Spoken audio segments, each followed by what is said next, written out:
a good win for you, but probably the kind of win you wouldn't have been able to do a couple of months ago. Well, I understand why you'd ask the question, just because of winning the game 1-0, and earlier on in the season we lost a lot of games for winning positions or points from winning positions. So I think I understand why you'd ask the question. I think the big thing for me was, can we play miles better? Yes, I think it wasn't a classic by any means. The conditions was really difficult for both teams, but I thought we limited them to very few chances, dealt with the physicality.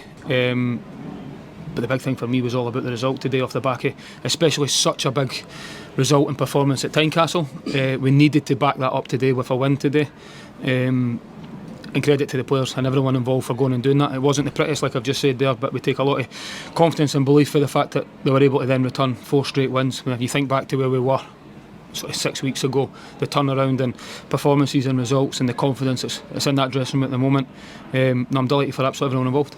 How big is that when you talk about coming off the back of a derby win, that obviously coming here and trying to keep up that kind of momentum as well? Yeah, it's difficult. It's added to that the fact that Kilmarnock were off the back of a really good result as well, and they're always a real tough side to play against. But the highs at playing at Tynecastle and how big that game was, but the expectation then changes. You're at home, we've won 3 games in a row going into this game, and everybody then just expects Hibs to come and win, which is never the case in this league. You've already seen how hard it is to win games in this league. But as I say, massive credit to all the players for that's 4 wins in a row. Not been done for 18 months, nearly 2 years, whatever it is, and the turn of results and performances of late, a lot of it's down to confidence. The players are really playing with a confidence now, and that's because we've came through the adversity and stuck together during tough times. How good does it feel to have that size of crowd who are that enthusiastic and on side from first to last? It's huge. It's very, very important. I think we've experienced tough times this season, and we've been through real adversity. If you think back to how the season went at times, especially here, the fans were clearly frustrated, and rightly so, because of what we had returned in terms of points up until that point. I've played for this club before, I've been here a long time, I know the expectation and the demands of it, but when it's good like it is today, and they get right behind you, which you've seen now for a number of weeks, with the results and performances we've put in, how important they can be, and they definitely got us over the line today. And then you see the sort of scenes after the game at Tynecastle, and then you see the scenes today. It's all about belief and momentum and building on that and building that togetherness and the what's the word I'm looking for, the connection between the fans and the players has been there for the last few weeks, and I think that's something we need to keep growing. On a personal level, how are you enjoying this period, and how much do you feel sort of vindicated that everything's coming together now? Listen, it's a lot better feeling, that's for sure. I think one thing I would always say, that it's something that I've quietly been confident about. Given the time, can we turn it around? I always believe we could, because of the quality of players we've got, because of the ways in which we maybe lost games or how games had went, and I had a real belief in what we were doing.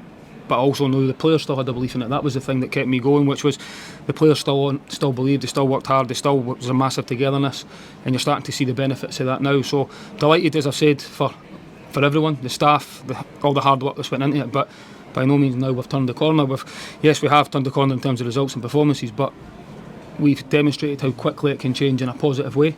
But this league, as you've already seen, everybody beats everyone and can change very quickly, so we need to keep looking up the way, keep moving forward, and keep trying to improve as much as we can, because we need to start moving up towards that top 6 first and foremost. How were Joe Newell and Jack Carberry? So Joe went into a tackle in the corner, overstretched his groin a little bit, so we'll just have to see how that calms down. Hopefully it's nothing too serious, but he has had a bit of a groin issue as well over the last few weeks, but we'll see how that one is. And Jack sort of rolled his ankle a little bit, an issue with his ankle, but hopefully that's nothing too serious as well. But it will be about getting them in tomorrow, assessing them. It's too early to decide exactly what's happened, so once it settles down we'll have a clearer picture, but hopefully nothing too serious for the two of them. And Ellie just not on the squad today? Yeah, he hurt his foot in the derby, so he just missed out today. He's at that. The good thing is it's more of an contact injury. So once the swelling goes down, that should just be a couple of days. It's nothing structural there, we don't think, which is positive. But this game just came too quickly. But fingers crossed he should be available for Thursday. Didn't hear it celebrating, did he? No, well, I don't know. I need to ask him that, to be honest. Probably felt a wee bit better after the game if he did feel it in the game. But naturally, once once the game's settled and you come away from it, you've got a bit of swelling after there, so we'll just see how that settles down, but hopefully it's quicker rather than, as I say, we've got a wee bit longer before this next game, but this game came just a little bit too soon.